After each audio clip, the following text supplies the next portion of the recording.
And welcome back. Well, before we do move back on to modelling our Messerschmitt, there is a couple of things I'd like to show you. We have our menu up here. If we find a clear space and right click, we actually have access to other menus, and there's snaps. So there we go. Rather than popping up to tools, into grids and snaps, and then up to grids and snap settings, we've got this menu here. So if I wanted to snap to the grid points toggle, snap to pivot toggle, etc. Okay, well, in this one what I'd like to do is go to shapes, we've got splines, and I'm going to create a line. We'll say it's snap to grids. Start here, just creating a straightforward shape, tail it down to there,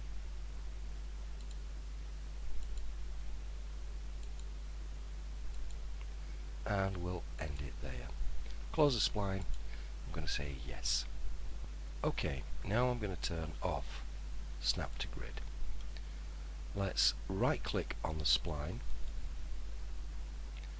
and as usual we'll convert it to an editable spline. That takes us into our modify panel. We're fairly familiar with all of this. However, what I'd like to do is, instead of adding an extrude or a shell to our modifier stack, this time what I'm going to do is add the sweep.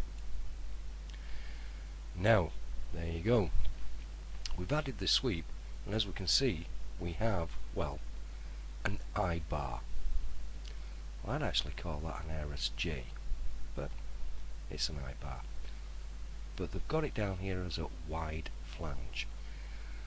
What we can do is use built-in sections with this sweep. Now there we have access to an angle, a straightforward bar, a channel, and quite a few different things that we have access to.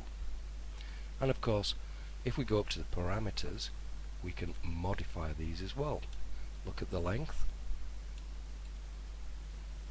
There we go, so we can change the length and the width and even the thickness. And we can also change the pivot alignment here. So if we wanted the pivot, instead of being in the middle as it is, we'll say in the top left corner, select that, and it changes the pivot alignment. In the center, far right, we'll turn it back to the center. And you think, yeah, I can see real potential for that, but it doesn't really end there. Let me just toggle to a quad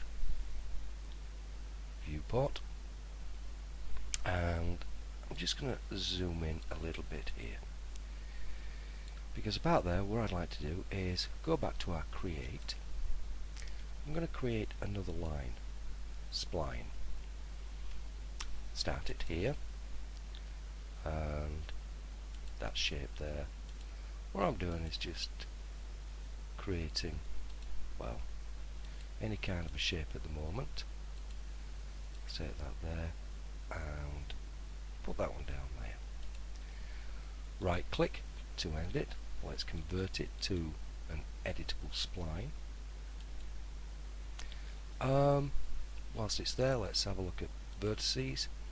I want to change that one, let's say to a smooth, and let's just modify this.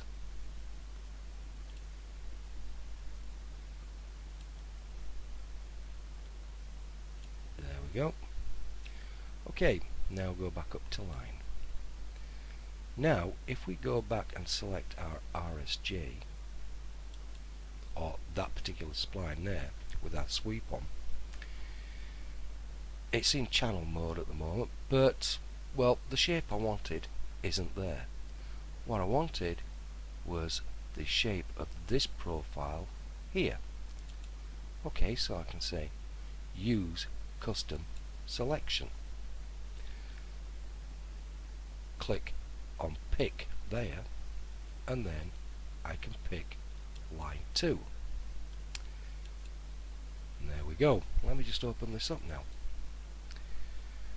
We're actually using that profile that we created. Now, think about the potential of that. Okay, let's select it. How about applying a shell? There we are. We've got a shell as well. And of course, outer amount 0.02. We could zero that, saying, well, I want that as an inner amount. And of course we could bevel edges, etc.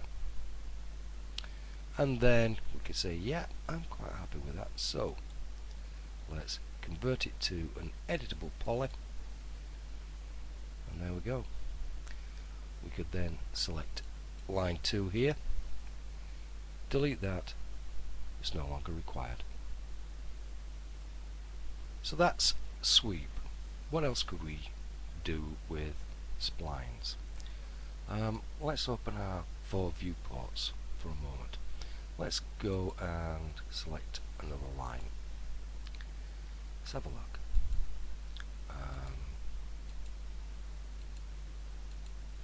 Just, well, creating a shape here. Finish it off about there. Right click to end the action. And of course what we'll do is convert this into an editable spline again. Onto line, let's look at the vertices. Select those, press Control, and we're going to select these down here, and let's convert those to smooth. Let's have a look. Yeah, that's about right, something like that. Okay, so let's come up to line. Now I do normally have one of these modifiers in the list here, but it's not there at the moment, so I'm going to pop down, and there we go, lathe. So let's apply a lathe modifier. You can see there it's all looking, well, rather strange and fancy, but if we open up lathe and we go axis, and then we grab the axis there and pull it outwards, that looks okay there, and then we pop back up to lathe.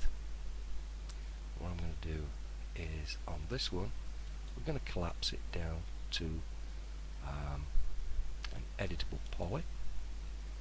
Now up to our hierarchy, effect pivot only, let's center it to the object, close that down. Now we can't see it in this one just yet, but let's just drop that down to there, about there. Right click on here, let's go have a look, and there we go. Got it, pop in there. Can we apply a shell? There you are. F4 off.